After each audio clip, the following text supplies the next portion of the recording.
Uma boa noite a todos. Que a paz de Jesus ressoe em nossos corações e que a gente consiga se aproximar mais de Deus nesta oportunidade, neste encontro que acontece. Em nome de Jesus, em nome de Deus. Esse encontro que visa ao estudo da desobsessão e que possamos ser instrumentos úteis a todos os necessitados, aos nossos familiares, a nós mesmos, aos espíritos desencarnados que se encontram em situação de necessidade. E neste momento nós gostaríamos de agradecer também a presença de todos aqui, a oportunidade do estudo e que possamos captar e aprender esses ensinamentos da espiritualidade e do Evangelho. Bom, nós vamos dar seguimento à obra intitulada Obsessão, Desobsessão, Profilaxia Terapêutica Espíritas, livro de autoria de Sueli Caldas Schubert, e o capítulo que abordaremos hoje é o de número 23 para as edições antigas, e para quem tem o livro novo, a edição nova, é o capítulo 7 da segunda parte. Bom, esse capítulo se chama A Terapia da Caridade. E a Sueli colocou no início uma transcrição do Evangelho de Mateus, capítulo 25, itens 35, 36 e 40. Vamos à leitura. Porquanto tive fome e me deste de comer, tive sede e me deste de beber, careci de teto e me hospedastes, estive nu e me vestistes, achei-me doente e me visitastes, estive preso e me fostes ver. Em verdade vos digo, todas as vezes que isso fizestes a um destes mais pequeninos dos meus irmãos, foi a mim que o fizestes.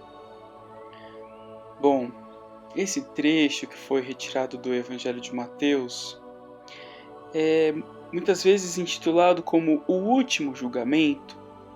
É uma passagem onde Jesus esclarece que na oportunidade serão reunidas diante dele todas as nações e que ele irá separar uns dos outros, como o pastor separa as ovelhas dos cabritos, e que colocará as ovelhas à sua direita e os cabritos à sua esquerda. E esse critério que Jesus revela é o critério da caridade, da prática do amor. E é muito interessante a gente considerar também que Jesus considera a caridade alimentar uma pessoa faminta, oferecer água a quem está com sede, oferecer hospedagem a quem precisa de teto, oferecer vestimenta a quem está nu, né? São todos exemplos de caridade material, mas ele também coloca exemplos de caridade moral, que é visitar um doente, visitar uma pessoa que está presa. E a caridade encontra inúmeras, múltiplas formas de expressão, né? Às vezes, uma frase de bênção, um sorriso de apoio, um gesto de brandura, um perdão, são sinais de caridade que salvam uma pessoa em determinado momento da vida dela. Jesus acompanha os nossos passos em silêncio e ele reconhece o menor gesto de bondade como oferenda de amor endereçada para ele, né? Então esse trecho de caridade que a Sueli Caldas Schubert colocou no capítulo Terapia da Caridade é muito relevante. E também eu vou aproveitar a oportunidade para dizer que, embora quem procure esse trecho na Bíblia, provavelmente vai encontrar ele sob o título de julgamento final. né? E o Kardec também comenta esse trecho do Evangelho dizendo que a doutrina de um julgamento final, único e universal, repugnaria a razão, né? Na verdade, a qualificação de julgamento final não é exata, porque os espíritos passam por semelhantes julgamentos em cada renovação de mundos que habitam, até que tenham atingido um certo grau de perfeição. Não há, assim, propriamente falando, julgamento final, mas há julgamentos gerais em todas as épocas de renovação parcial ou total da população dos mundos. E o que é importante a gente captar é que o nosso Pai sempre nos dá tempo e oportunidade para a nossa própria melhoria. O nosso Pai Criador sempre nos dá um caminho aberto ao arrependimento e sempre estenderá os braços a nós que somos filhos pródigos, como na parábola que Jesus nos ensinou. É um trecho do Evangelho muito lindo, muito rico, uma mensagem que pode ser interpretada sobre vários prismas, né? E um dos outros prismas que a gente pode considerar é que é a caridade que vai nos salvar, né? Não é exatamente a fé que nós professamos, porque nós precisamos expressar o amor que professamos através da caridade. E nessa abordagem, a Sueli fala sobre a caridade como instrumento de desobsessão, como terapia de desobsessão, né? A desobsessão é um processo que às vezes demora uma vida inteira, porque é a própria evangelização da pessoa, né? E às vezes a pessoa vai se evangelizar durante a vida inteira, vai ter oportunidade de colocar em prática o Evangelho. Então, eu vou fazer agora a leitura seguida do que a Sueli expôs no livro dela. Abre aspas. Todos necessitamos nos engajar nos serviços de amor ao próximo. Há tantas dores na terra, dores que surgem ao nosso redor, que crescem e se avolumam e que dominam seres humanos. Há tanta dor caminhando pelas ruas do mundo, gritando no silêncio por socorro, clamando ajuda, cujos gritos somente serão captados pelos corações sensíveis, dispostos ao amor, à caridade. Há tanta dor ao nosso lado e muitas vezes fechados, encastelados em egoística preocupação com os nossos problemas íntimos, não a vemos, embora seja ela imensamente mais intensa que a nossa própria dor. A benfeitora espiritual Joana de Ângeles nos alerta: ameniza tuas provações, ajudando outros sob a dolorosa cruz de provações sem nome. Há fome de amor perto do teu leito de queixas. E nós que já recebemos a bênção do Consolador, que já estamos consolados pelo entendimento que ele nos faculta, temos o dever impostergável de procurar amenizar as dores cruciantes daqueles que sofrem duplamente, pois aliam ao próprio sofrimento sentimentos de revolta, impaciência, nervosismo, que são, em última análise, falta de fé. Bom, fecha aspas, eu gostaria de fazer um comentário aqui. Aqui a Sueli comenta as dores que há pelas ruas e as dores que estão ao nosso lado. Muitas vezes essas dores não são reconhecidas por nós, porque nós nos enclausuramos no nosso próprio ego, no nosso próprio egoísmo, no nosso orgulho, e nós só vemos a nossa dor. A dor alheia é muito difícil às vezes de ser reconhecida.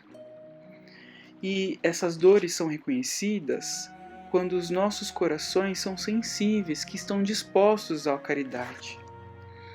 E ela comenta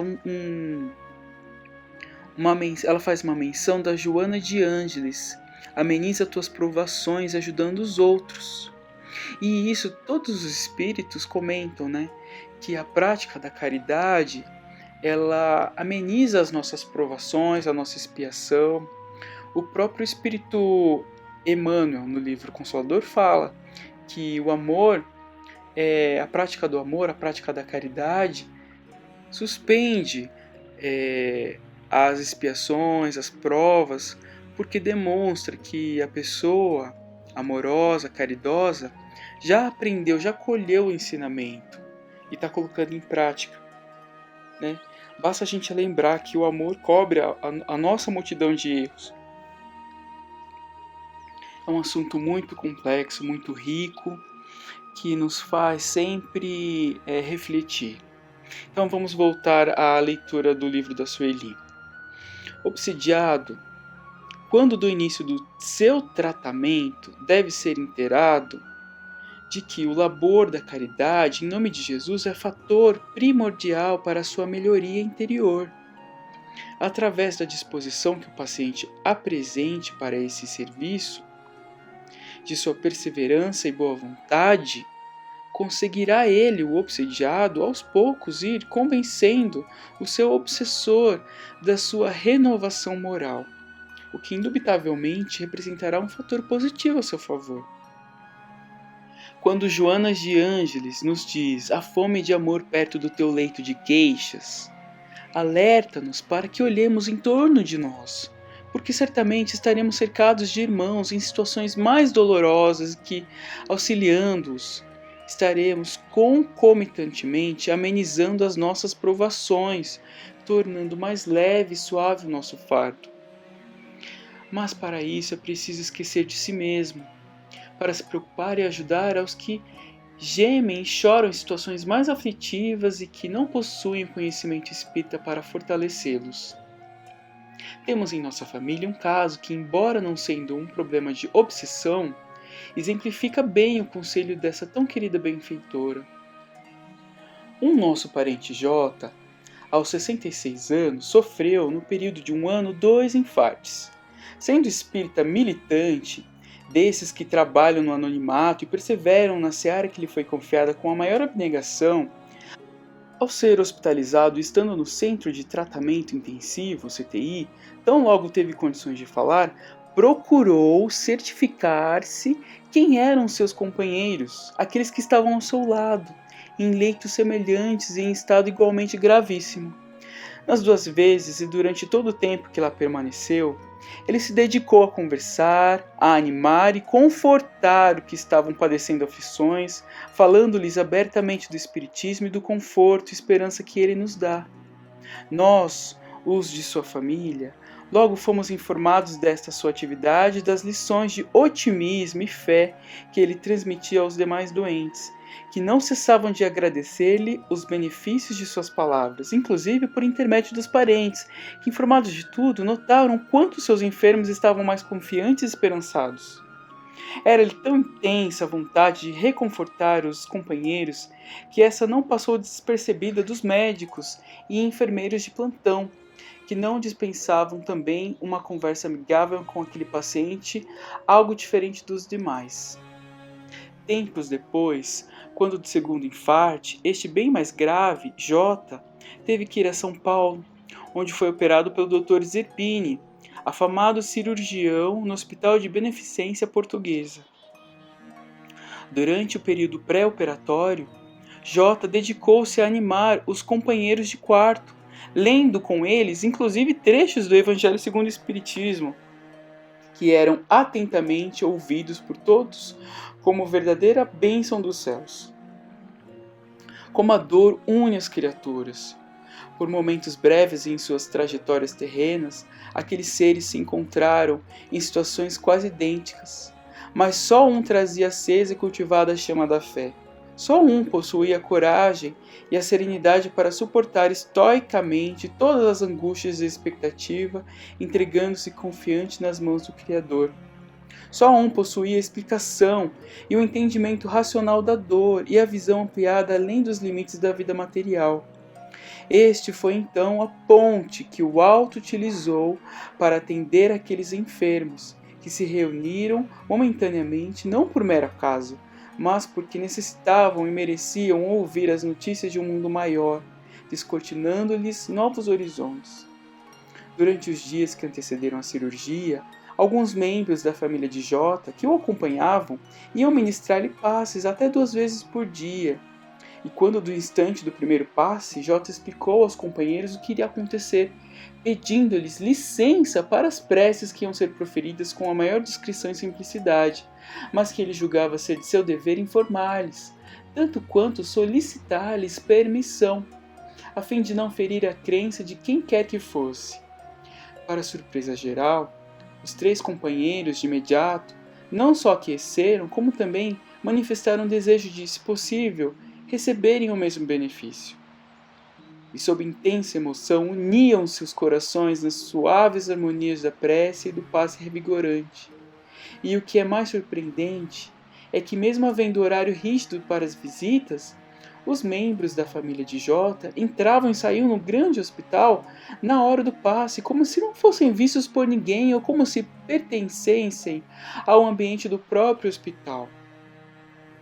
Nunca foram sequer interpelados por um funcionário, pelos médicos ou enfermeiros, com quem cruzavam muitas vezes nos corredores. Após a cirurgia, Jota permaneceu no CTI por tempo recorde, 40 horas, quando comum é um mínimo de 48 horas. Ao voltar para o quarto, prosseguiu no seu trabalho de animar os companheiros, enquanto seu pós-operatório foi considerado pelos médicos o mais surpreendente de todos, tendo em vista seu estado e a idade. Em menos de 48 horas, Jota já se levantava e andava pelo quarto, daí porque passou a ser citado em todo o andar do Hospital Paulista, como modelo de força de vontade e coragem. O que muitos não sabiam é que ele, tal como aconselha Joana de Ângeles, se dedicou a amenizar as próprias dores, atendendo em nome de Jesus as dores em torno do seu leito.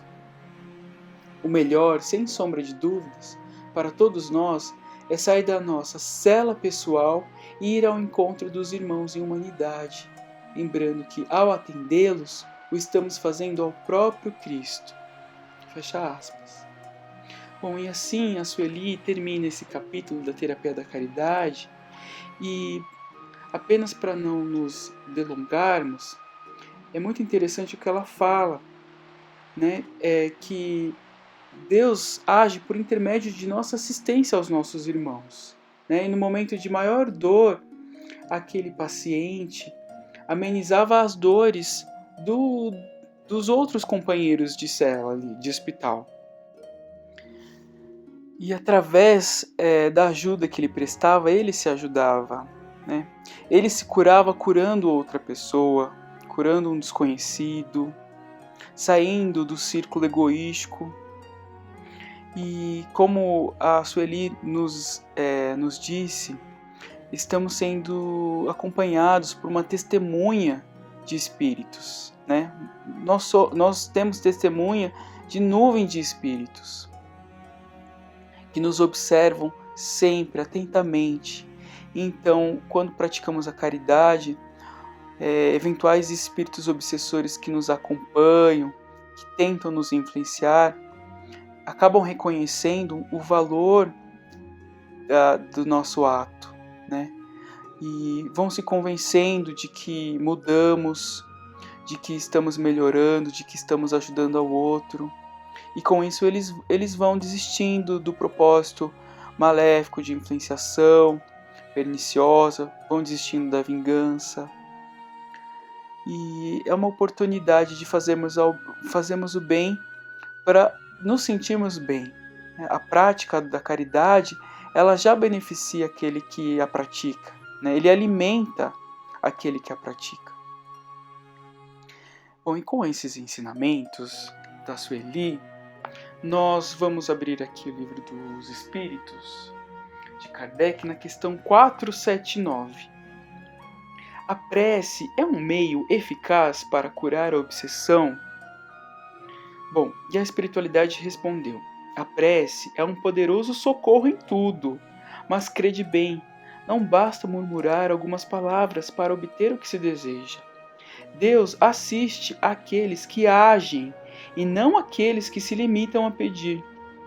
É necessário, pois, que o obsidiado faça, a seu turno, aquilo que é necessário para destruir em si mesmo a causa que atrai os maus espíritos. Bom, essa pergunta aqui é muito interessante para o tema que estamos abordando. A prece é sim um recurso, um instrumento necessário e poderoso. Mas não basta. É necessário que praticamos o bem, praticamos o amor, praticamos a caridade, porque não nos basta pedir, nós temos que atuar, agir.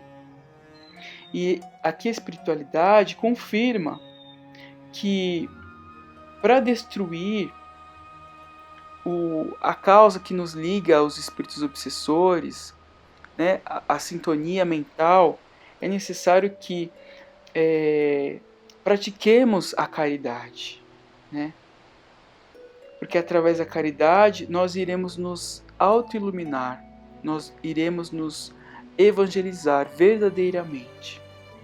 O propósito da evangelização é a prática da caridade, é o progresso espiritual. Bom, e agora mudando de livro, agora a gente vai para o Evangelho segundo o Espiritismo, capítulo 13. Não saiba a vossa mão esquerda o que dê a vossa mão direita. E nós vamos ler agora a instrução do Espírito Irmã Rosália. Essa instrução foi dada em Paris, em 1860, e foi intitulada como a caridade material e a caridade moral. Amemo-nos uns aos outros e façamos aos outros o que quereríamos nos fizessem eles. Toda religião, toda moral se acham encerradas nestes dois preceitos. Se fossem observados nesse mundo, todos seríeis felizes. Não mais aí ódios nem ressentimentos.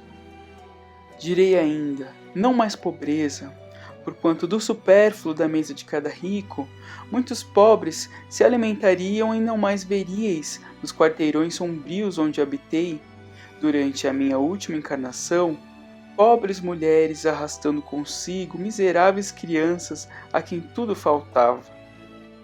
Ricos, pensai nisto um pouco, auxiliai os infelizes o melhor que puderdes. Dai, para que Deus um dia vos retribua o bem que houverdes feito, para que tenhais, ao sairdes do vosso invólucro terreno, um cortejo de espíritos agradecidos a receber-vos no limiar de um mundo mais ditoso. Se pudesseis saber da alegria que experimentei ao encontrar no além aqueles a quem na minha última existência me fora dado servir, amai, portanto, o vosso próximo. Amai como a vós mesmos, pois já sabeis agora que, repelindo um desgraçado, estareis, quiçá, afastando de vós um irmão, um pai, um amigo vosso de outrora. Se assim for, de que desespero não vos sentireis presa ao reconhecê-lo no mundo dos espíritos? Desejo compreendais bem o que seja a caridade moral, que todos podem praticar, que nada custa, materialmente falando, porém, que é a mais difícil de se exercer. A caridade moral consiste em se suportarem umas às outras as criaturas, e é o que menos fazeis nesse mundo inferior, onde vos achai por agora encarnados. Grande mérito há, crede-me, em um homem saber calar-se, deixando fale outro mais tolo do que ele. É um gênero de caridade isso. Saber ser surdo quando uma palavra zombeteira se escapa de uma boca habituada a escarnecer. Não ver o sorriso de desdém com que vos recebem pessoas que muitas vezes erradamente se supõem acima de vós, quando na vida espírita, a única real, estão não raro muito abaixo, constitui merecimento não do ponto de vista de humildade, mas o da caridade, porquanto não dar atenção ao mau proceder de outrem é caridade moral. Essa caridade, no entanto, não deve obstar a outra. Tende, porém, cuidado, principalmente, em não tratar com desprezo o vosso semelhante. Lembrai-vos de tudo o que já vos tenho dito. Tende presente sempre que, repelindo um pobre, talvez repilais um espírito que vos foi caro e que no momento se encontra em posição inferior a vós. Encontrei aqui um dos pobres da terra, a quem por felicidade eu puder auxiliar algumas vezes e a qual, a meu turno, tenho agora de implorar auxílio. Lembrai-vos de que Jesus disse que todos somos irmãos e pensai sempre nisso, antes de repelirdes o leproso ou o mendigo. Adeus, pensai nos que sofrem e orai. Irmã Rosália. Bom, nessa passagem, nessa instrução, nós lemos vários exemplos de caridade material e moral, né? E a caridade moral, suportarmos uns aos outros, sabermos calar diante daquele que fala uma tolice, sabermos ser surdos quando há uma palavra zombeteira, não vermos o sorriso de desdém, não tratarmos o outro com desprezo, né? E o mais importante, a prática da caridade moral não deve obstar à prática da caridade material e vice-versa, né? E esse espírito fala que se praticássemos essa lei de amar uns aos outros como a nós mesmos, se todos praticassem essa lei, nós seríamos muito mais felizes. Todos seriam felizes.